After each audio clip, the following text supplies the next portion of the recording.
Oh, yeah. So just disclaimer, I never use AI to write for me ever. So that's just a big no-no. Like it's really bad at that. I hope it gets better, but right now it's just absolutely terrible.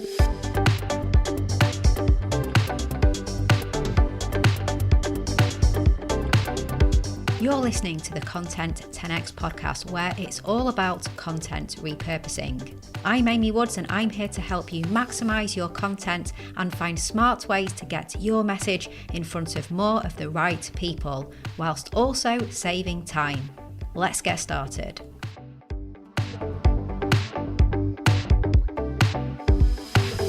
Hello and welcome to the Content 10x podcast. I'm your host, Amy Woods, and in this episode, we have the pleasure of hearing from Erica Schneider, who is an editing coach, course creator, and founder of Cut the Fluff, where she offers training and coaching to entrepreneurs and executives who are looking to grow their organic presence. Now, Erica recently launched an online course called Long to Short, which is all about repurposing long-form written content into shorter social media content. And I really wanted to speak to Erica about her thoughts on this and her systems and processes and so much more. And she doesn't disappoint at all. This is a fantastic conversation. She shares her journey from freelance writer to head of content to entrepreneur. We discuss how a personal brand can build you a high-value network and what people struggle with the most when it comes to writing good social copy. She also shares why she never uses AI to actually write content and her excellent tips for growing your LinkedIn audience and lots more. It's a fantastic conversation. I can't wait to share it with you, so let's dive in. Erica, welcome to the Content 10x podcast. It's great to have you here. Awesome to be here. Thanks for having me. I am so excited for this conversation. I'm really looking forward to it. Now, the Content 10x podcast, it's all about ways that we can maximize and repurpose and do more with our content. And I know that you've launched your course Long to Short, which is about repurposing long form content to short. So I can't wait to dig into that. But before we get into that, I think you've got a really interesting background. If you don't mind, I'd just love to know a bit more really about how you've got from where, to where you are today. So what's been the journey to today? Yeah. So I started my marketing career in 2018 as a freelance writer and editor, but it wasn't necessarily in what I ended up being in, which is the B2B SaaS space. It was kind of everything, right? I was editing things on like goat health and like random digital magazines for like towns, but it was fun. And when I did make my way into the B2B SaaS space, I was just having a really great time because I had previous experience at B2B SaaS companies. So it just kind of fit. So I found a content marketing agency in 2019 called Grizzle. They're based in London. And I was freelance managing editing for them for a while. And then I started to take on more tasks with strategy and hiring and ops and all of that. And it was a very small team at first. It was just a bunch of freelancers and me and the founder. And eventually made my way up to head of content there. And I was there for 4.5 years. So my expertise, or the thing that got me into it, was mostly editing and writing. And so that's where my passion has kind of always been. But just to back up a bit, that was 2019. In 2022, the founder of that agency, Tom, challenged all of us who were working there to start personal brands. So it wasn't a, you have to do this, but it was a, hey, personal brands are becoming more important. If you want to, it would be cool if you wanted to try. And I gave it a try, kind of hated it at first. I was on Twitter and I hated it. Then I moved to LinkedIn a few months later, and then I went back to Twitter. And to cut that story short, 2 years later, I've grown my audience to 80,000. And really, really enjoy social more than I ever thought I would, because I don't use it personally anymore. But I have experienced the power of how having a personal brand, or a personal platform, as I often call it, can really build your high value network. You can meet amazing people. I've met all of my marketing mentors this way. I know Amanda Natividad.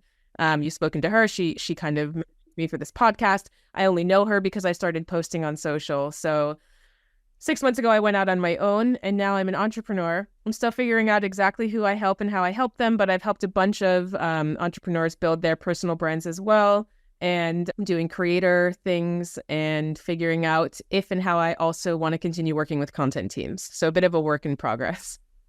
It's really interesting, isn't it? Was it Tom, you said, the person running the last agency, that he encouraged you all to grow personal brands? Because it's often something that I think business owners and leadership get a little bit worried about, don't they? Because they think, oh, it's going to make you more employable and more poachable, and you're gonna leave as soon as you get a big personal brand. But I guess were his intentions just that he wanted to help you all with your careers, and I suppose hopefully all ships rise together and the agency will do well as a result of you guys all doing well with your brands and things like that.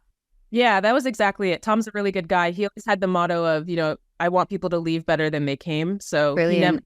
Yeah, I think it helps to be really small and not have like a bunch of VC money and pressure and all of that. But no, he's just a really good guy. And so, but it's true, because while a lot of people did try to poach me, and one of our team members actually did get poached and leave, he's in a better place for it. And while I did eventually leave as well, the agency got a ton of new clients because of my personal brand. So I get that, leadership, it can be a bit nerve-wracking, and sometimes there's liability things, and it does take time. So, if you are a team that does not want to give up any time to your employees, I guess I can understand the hesitation. But I mean, ultimately, they're going to be happier. They're going to grow their networks, and they're going to bring more publicity to your business. So I can't personally see any downsides that would stop me from doing that. No, I agree. And what is it about the work that you do today that you love? Like, what do you love the most in terms of the kind of work that's coming your way at the moment? Yeah, so I'm working with a lot of people that have really, really good ideas and just don't know how to necessarily translate that to words, right? So the written word, they really, really struggle with. And also like strategic communication. So not just like, this is written really beautifully, but this is written for a purpose, and it's potentially going to bring in this type of lead, or this is for awareness and things like that. I'm working with entrepreneurs that don't know much about marketing that need help. And I'm also working with content marketers that know too much about marketing and are overthinking it. I'm kind of in both places, and it's just a really fun challenge. It feels very good when people come to you with a problem and you're like, I can very easily help you with that. Like, it's really nice to tap into that expertise and feel like you're helping people. Yeah, absolutely. Well, let's talk about the new course. I've already mentioned it. So you have a course, long to short. I know you say it'll help people to get 50 plus social posts from a 1,000 word piece of content. You said that the idea came to you because people often who write long form content actually really struggle on social, and it's quite a hard context switch from long form to short form, well, to social. So I guess firstly, why do you think that people struggle with that context switch if they're really good at the long pieces, but social's very challenging? Yeah, it's a bit different because the long form world that I come from, you have space, and you are trained to and required to back up your claims with evidence and support and examples. You don't really have the luxury of doing that on social. You also can tell kind of long-winded stories in long form and connect the pieces as you go. Whereas on social, you just have this tiny box, right? On LinkedIn, you have 3,000 characters max. On Twitter, you've got this 280 character box. And so it can be really, really difficult to look at 1,000 plus words and think like, how the hell do I condense this down to 3,000 characters? Then the subsequent problem from that is, say that you do that really well, you kind of just stop there, and we can get more into that with the repurposing aspect, which I'm sure have a ton to say about, but it's definitely really, really hard. And I know that from personal experience. I really struggled on social at first. My sentences were longer than they needed to be. I was including way too much information that nobody has time to read on social. They're skimming like crazy. And I hadn't really developed any copywriting skills. And I kind of see content and copywriting as they overlap a ton, but they're slightly different in the sense that copywriting is much more like snappy and getting people to go from line to line, and then very quickly there's like a CTA or solution. Whereas with content writing, you can ebb and flow, right? You can introduce an idea and not come back to it until much lower down. It's just a different way to think about narrative framing. And I think people really, really struggle with that. Yeah. And I guess in terms of the way that content works on social media, social posts, if you're a professional writer and you're following many of the rules that you've learned through studying how to write English at school and college and things like that, you have to throw a lot of the rule book out the window with social, don't you? And no, you wouldn't naturally put a line break there, but that's too much text. So you're going to have to break up some white space and things like that. So it's the struggle of throwing out the rule book somewhat as well, isn't it? Exactly. You can get away with so many weird grammatical like line breaks and starting every sentence with a conjunction. And, grammar really doesn't matter too much on social. And I think the hardest part is filtering yourself down. The other hard thing is hooks, which I also have another course on. This is my third course. And what you don't realize as a content writer is you have a title that people click on and they can see, and then you begin your introduction, right? And you can have some really interesting introduction where it's like, my hair turned gray because I was doing this and that. And it's like, that's not a hook on social, right? Your hook on social needs to capture attention, sort of act like a title, but also act like a huge curiosity, open loop that makes people want to click more. And I think people struggle like crazy with hooks. I certainly did. It took me like 6 months to master them. And so that's the other big issue as well. Yeah. So let's say you have 1,000-word piece of content, like a longish article that you've written, and you're thinking, right, okay, so where's the social post within this? What do you recommend in terms of like a starting point of just assessing that piece and finding the angles and the content in the post? Yeah. So I can walk you through the process in the course because it's kind of the way that I think about it. So something that's difficult is you have your 1,000-word piece. And even though you know it back to front, it's difficult to look at 1,000 words and scroll and kind of see it for what it is, right? So the course starts with reverse outlining. So even if you have an outline before you start, usually the final draft ends up a little bit different than the outline, depending on wherever the process took you. So you can manually reverse outline your draft by just kind of putting, in the intro, I said this, and the H2, I said this, like one sentence for each one, maybe bulleted lists for the H3s, or there's an AI prompt to help you do that in like 2 seconds. So now you're looking at your outline and you're like, okay, I said this.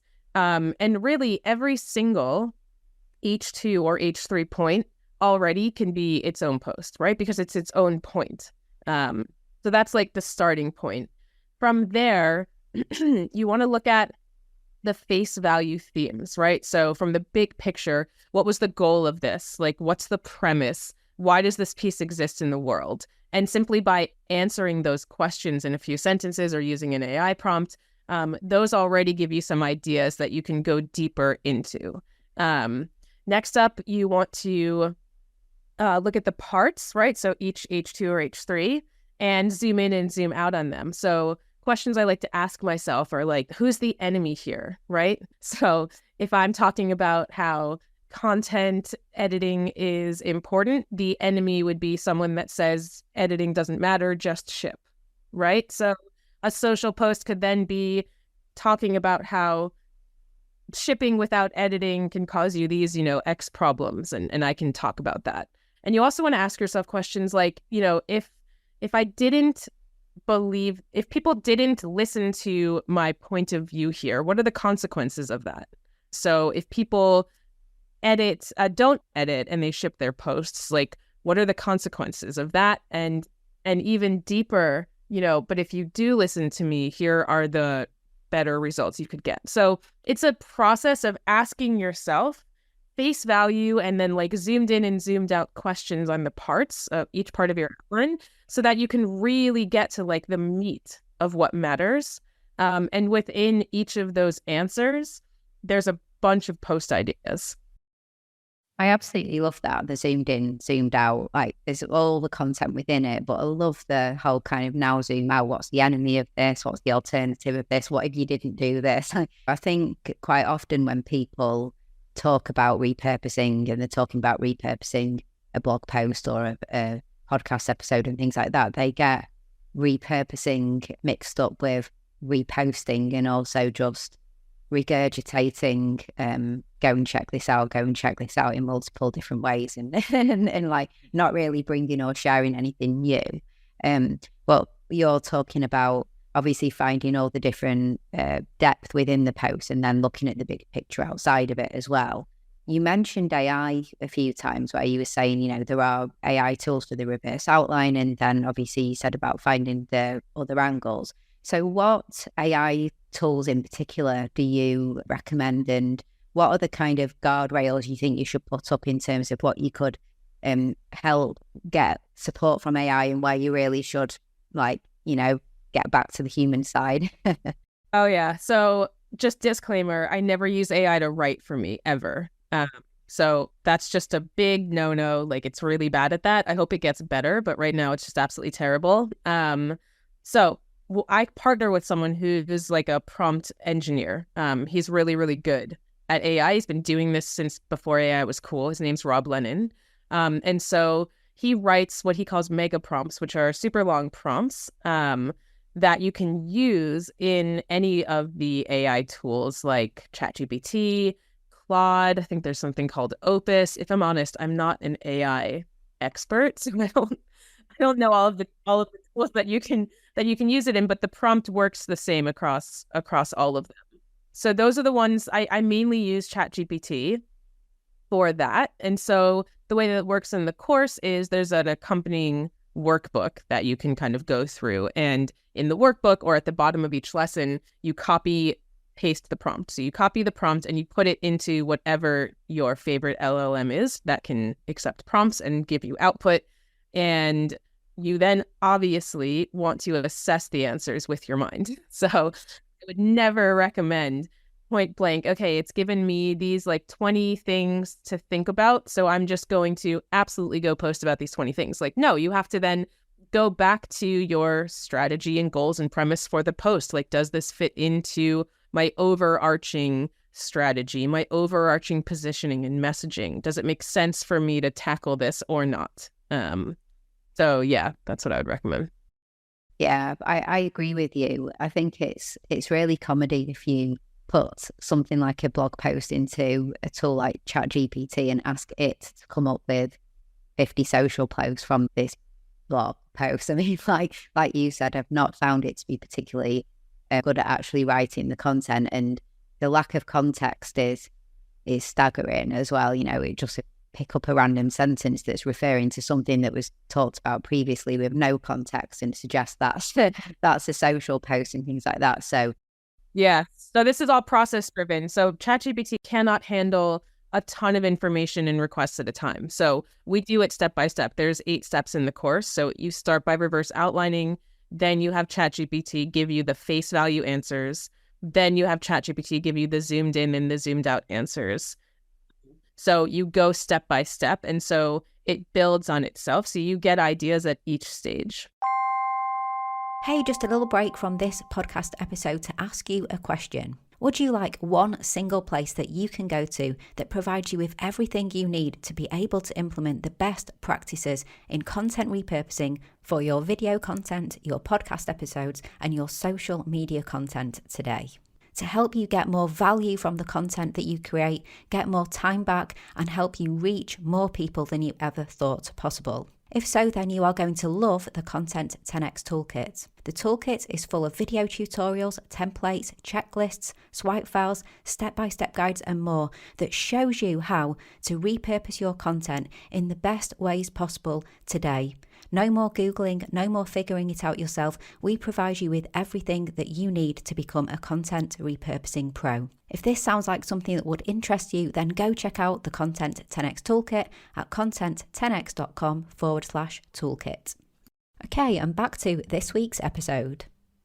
And then when you have the ideas and you've got a really good idea of where you can go with this on social and the different posts that you can do, let's say, for example, LinkedIn, because you're excellent at creating content for LinkedIn. And as you said, you've got huge followers and connections, and it's something that you're really good at.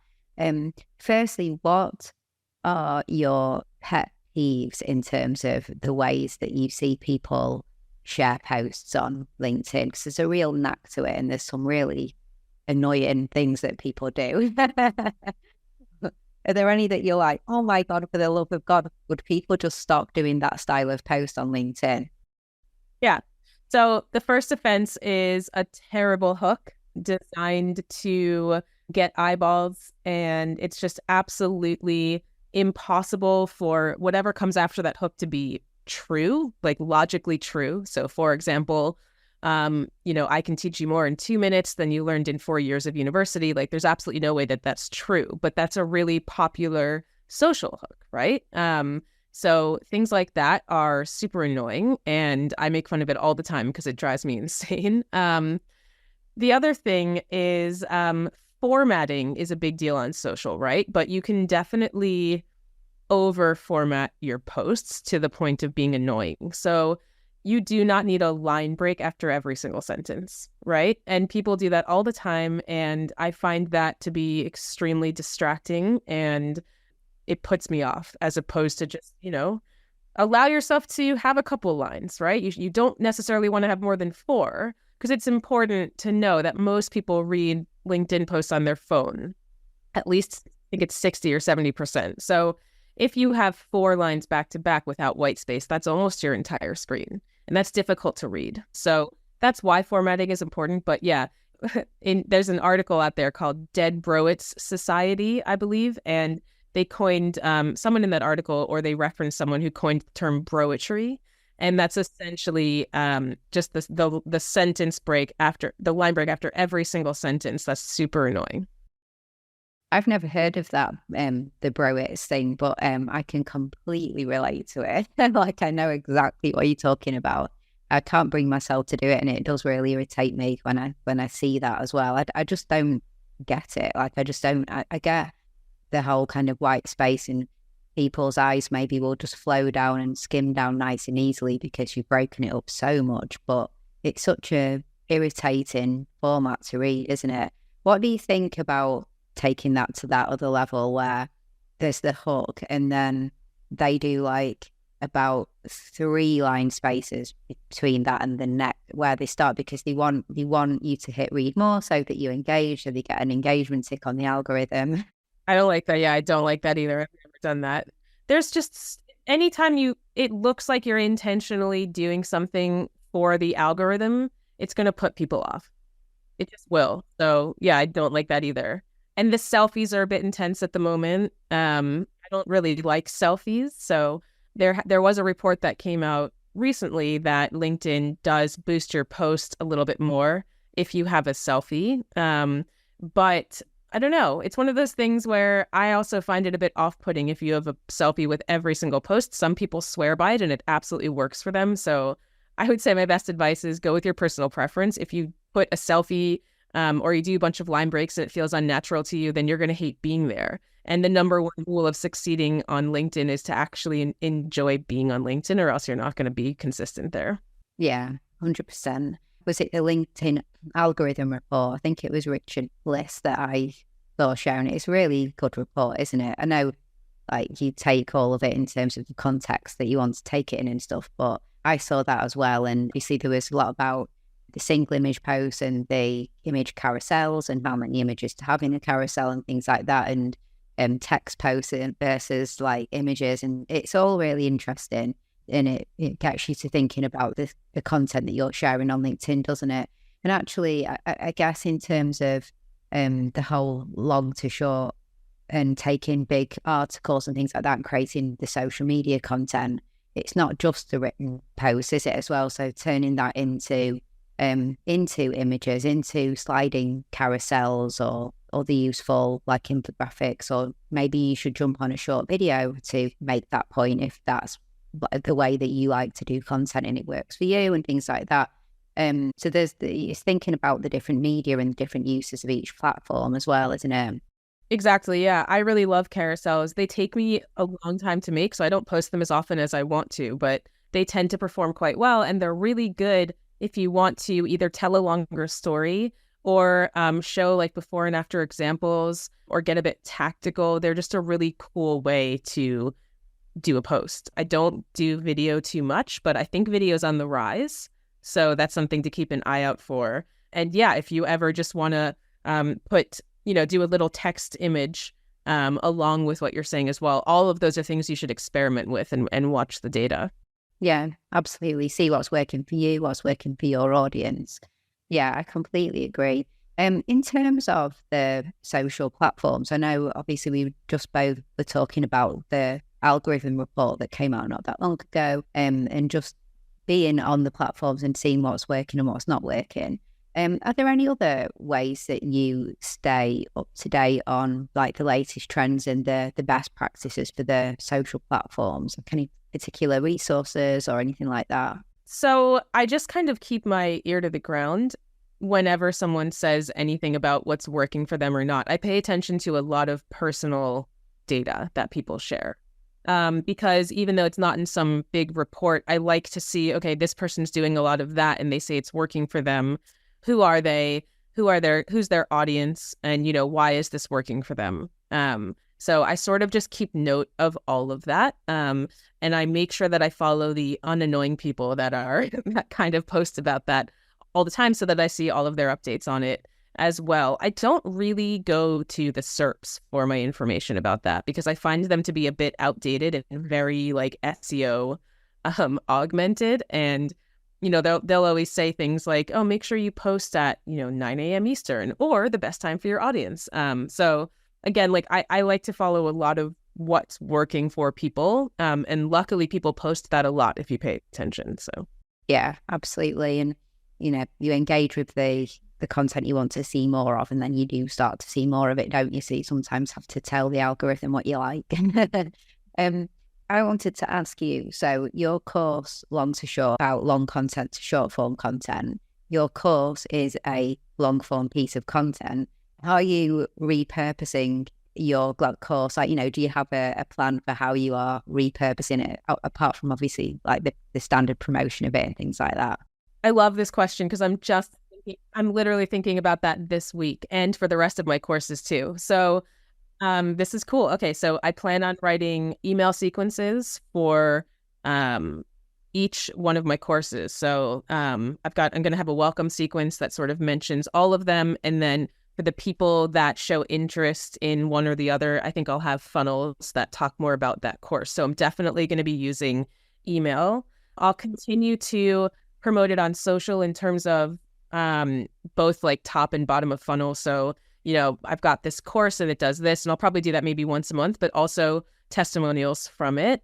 I think I saw Jay Klaus actually posted this morning, and this is exactly what I mean by watching what other people are saying. So Jay Klaus made a masterclass style intro to one of his courses, and he posted about it this morning, and he said, hey, this is a new way that I'm going to start to promote my courses. What do you think? And I think that that's really smart. So I think I'll probably do a masterclass, like, do you know what I'm talking about with the masterclass things? I get targeted ads for them on Instagram all the time. It's like a 2-minute intro that sort of says, this is the problem that this solves. Here, I'm this person, and like, here's why you should take this course. So I think I'll probably do media like that. I'm going to continue to go on podcasts and any interview show that I can to talk about it, and then repurpose those clips of me talking about it across, social. I don't have my own blog at the moment, but if I did, and when I do, I would write more long form about it. Yeah, and I probably should also create some sort of an infographic or some sort of a graphic that shows the step-by-step as well. So it's really easy to visualize. So there's tons of things to do. I'm very excited. Yeah, an infographic, because it's following a process, isn't it? An infographic, a carousel, like we were just saying as well, like a kind of maybe sharing some of the principles within it and things like that. And like just extracting out little tips and snippets and advice and things like that as well. Something else that's worked well for me in the past that I'll probably do as well is create a lead magnet. So you give what the problem solves and a little bit of the solution away so that people can see something, an outcome, and and then they get excited about potentially getting even more of those outcomes. So, yeah, that sounds really good. Yeah. Like you were talking about how you share some really useful prompts, like really well written, like detailed prompts and things like that. So, so like to the people who are quite drawn to the AI world, there could be something in that, couldn't there? And then there could be an alternative one to people who are more interested in like the other side of it. And also, if you had the time, I suppose some live short webinars that lead straight into course sign up could be quite. I forgot about that. We're actually running one of those this month. That was, so we had 3 tiers. We had the lowest tier, which was just the course, middle tier, which was the course and a live kind of demonstration of it and a Q&A. And then the highest tier was a 3-course bundle discount. So we're going to be running the webinar/workshop later this month, and then I'll repurpose those clips into tons of other things. Yeah, that's it, isn't it? I recently did a webinar a couple of weeks ago, and it is like the gift that keeps on giving, because the webinar is what it is in itself, and then you've got that content to repurpose from the webinar into lots of clips and things like that. So yeah, that's another form of long to short, isn't it? Long video into short video content. So for somebody who is really inspired by this conversation and they're thinking, okay, I have so many fantastic blog posts or articles and I must be able to get 50 plus pieces of social content. Aside from obviously go get your course, what is the biggest tip, just one tip? If you're going to do that, then this is my one killer tip. Yeah. So you don't want to post about everything and anything on social. The best way to grow on social is to build authority around a handful of topics. I don't believe that you should only pick, 1 pillar, 2 pillar, 3, everyone has their quantifiable number of pillars that you should pick. Try to pick however many you feel comfortable. It should be somewhere around 5, definitely not more than 10. And you want to think about social as building authority in something that you're known for, and spending 80% of your time talking about those things. And then 20% of your time talking about whatever the hell you want. Like this morning, I posted a picture of me working with my Chihuahua. That falls into none of my pillars except for the fact that this is fun and it shows a bit of my personality. And that's a really important part of social as well, especially if you're an entrepreneur. A little bit less important if you work at a company, I suppose. But if you are in the business of working for yourself and marketing yourself, a lot of the reason why people say that they buy from me and the reason why I buy from people is because I feel a personal connection to them, and they said something totally unrelated to their pillars that resonated with me. So when you go and you take all this long form content you've written about, make sure that it falls into some sort of an umbrella of authority that you want to be known for, and then spread it out. So, don't talk about just that one thing over a week. We have a little module in the course that says, if you want to, there's 2 ways to bucket content. You can either do authority buckets where I'm only going to talk about this for a week or a month, or you can schedule this authority topic, 1 or 2 days a week and schedule it out for 6 months. So yeah, those are my insights there. Yeah, absolutely love that. And spreading out the different pillars and things like that. And it's such a good point that you made about just having that extra 10-20% of whatever you want.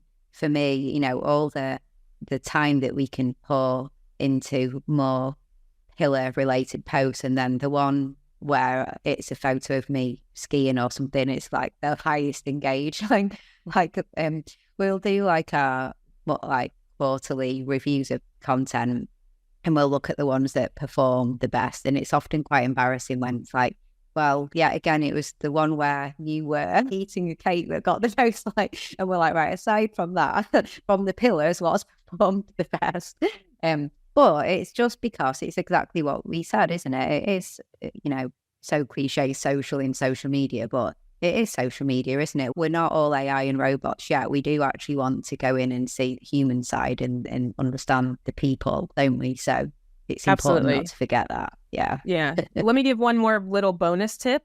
Brilliant. Posting is not everything on social. So you should also spend a lot of your time commenting, especially about your pillars or the authority that you're trying to build. So another great way is to just kind of, if you don't buy this course, something you can do is read through all of your content just to be re-inspired by an idea, and then talk about it in comments.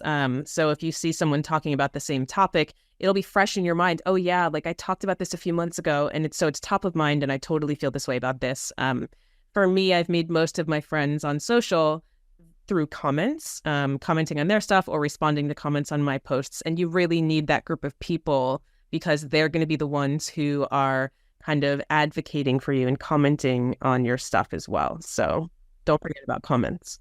And is there anything that you do in particular to make sure that you're commenting, on a particular set of people's content in terms of, do you have a spreadsheet or something where you monitor certain accounts more than others, just in case something posted that you didn't see, that you can still make sure that you go and comment?